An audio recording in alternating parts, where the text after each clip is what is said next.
suis Atiana Serge, je suis journaliste burkinabé, je travaille au Dimanche de.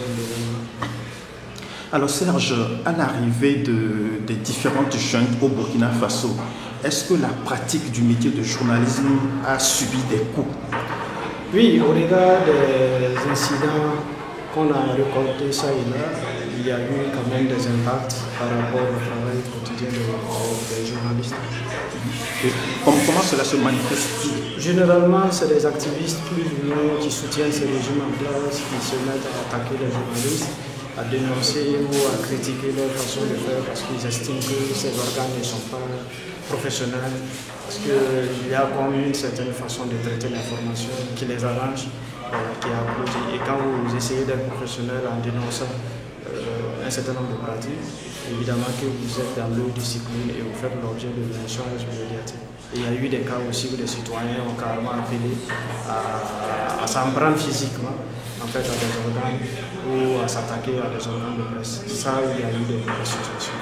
Alors, les nouvelles autorités sur place, les militaires, est-ce qu'ils attendent des journalistes du soutien? Oui, ils le disent. Et vous avez vu, le porte-parole du gouvernement dit que dans cette situation, un journaliste ne peut pas être neutre. Il n'y a pas de position médiane. Il y a eu cette situation et ils disent qu'ils attendent des journalistes d'être, d'accompagner, de soutenir. Même si paradoxalement, ils disent qu'ils soutiennent la liberté d'expression, la liberté de presse. Il y a cette réalité où ils appellent carrément les journalistes à soutenir, à accompagner. Oui, et très clairement, est-ce qu'ils rencontrent des journalistes pour leur parler? Oui, il y a cette réalité. Généralement, quand les militaires arrivent au pouvoir, il y a des rencontres qui sont organisées pour demander à ce que, au même moment, ils vont dire qu'ils n'attendent pas que les journalistes les applaudissent, c'est pas qu'ils sont contre la liberté de presse, mais ils voudraient que les journalistes comprennent la situation particulière dans laquelle le pays vit pour essayer de comprendre. Et chaque fois qu'ils veulent traiter l'information, ils doivent se demander est-ce que ça arrange le pays ou ça n'arrange pas. Donc ce sont des situations qui sont là et ce sont des réalités.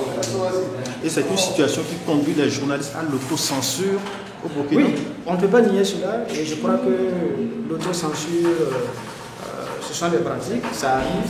Et je crois que les journalistes, il y a des sujets pour lesquels peut-être ils vont dire bon, c'est pas la peine d'en parler parce que personne ne veut être lynché à travers les réseaux sociaux, cette personne ne veut faire l'objet de menaces ou d'attaques. Ça, je crois que ce sont des réalités qui sont là.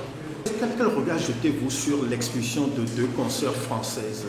Bon, je crois que dans la forme, quand même, ça pose un certain nombre de problèmes parce que quand on vient verbalement sans aucun papier, c'est pas respectueux des règles républicaines.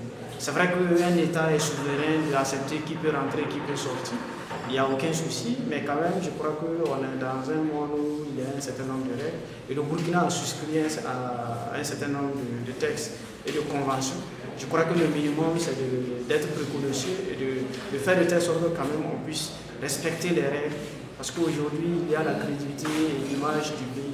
Parce que vous appelez les investisseurs, vous demandez aux gens de venir parce que la situation, ça va. Et au même moment, quand vous posez ce genre d'actes, évidemment, attendez-vous à ce que ça ternisse davantage l'image du pays. Alors, dernière question, est-ce qu'il y a quand même la possibilité pour les médias de comprendre la préoccupation des militaires? Parce qu'ils disent qu'on est dans une situation exceptionnelle et qu'il faut comprendre. De tout temps, selon les pouvoirs, vous avez toujours des confrères, des médias qui, soit par opportunisme, soit par insuffisance professionnelle, soit par peur ou par crainte, pour différentes raisons, peuvent estimer effectivement que les journalistes ne sont pas en dehors de la société et que pour cela, ils doivent aussi comprendre et essayer de prêcher la bonne parole selon les pouvoirs en place. Donc ça, c'est une réalité aussi qui est là. D'accord, merci beaucoup. Merci.